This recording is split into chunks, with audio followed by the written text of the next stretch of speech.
Though I'll primarily be looking at RX's modules in the standalone application, many of them are also available directly within your DAW. Some will show up as regular real-time plugins, and the ones that don't can easily be transferred from the DAW to RX standalone and back via the convenient RX Connect plugin.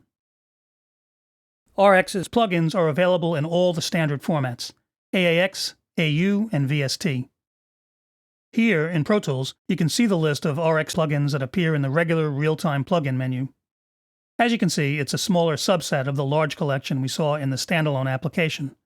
Some of the utility modules would be redundant in a DAW, and some of the more advanced modules don't lend themselves to real-time processing. However, Pro Tools users can access some of those non-real-time plugins via the offline Audio Suite plugins. If I wanted to run this audio through some of RX's real-time processors, I can simply instantiate them like any plugins and make the appropriate settings. They'll be applied in real time, though some of them might introduce some latency. Make sure you have your DAW's latency compensation on.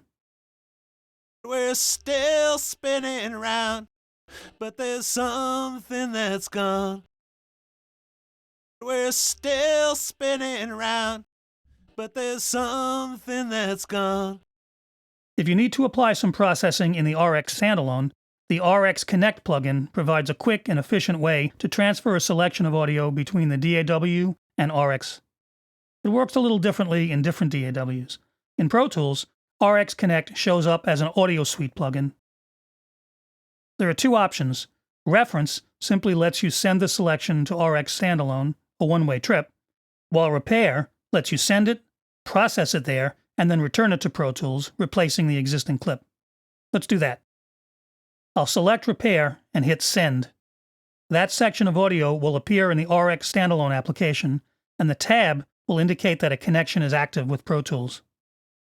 Now I can process the audio in RX as I normally would, and when I'm done, I can send it back to Pro Tools here.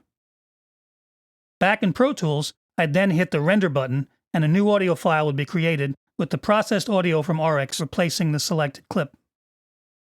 Note that the original file in this case is untouched.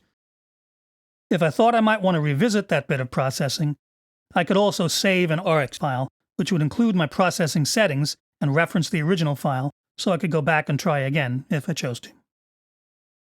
If for any reason I was unable to monitor the audio as I worked on it in RX standalone, or if I preferred to monitor it in context in Pro Tools, I could open up another RX utility plugin, RX Monitor, in an aux, and route the audio from RX standalone through this.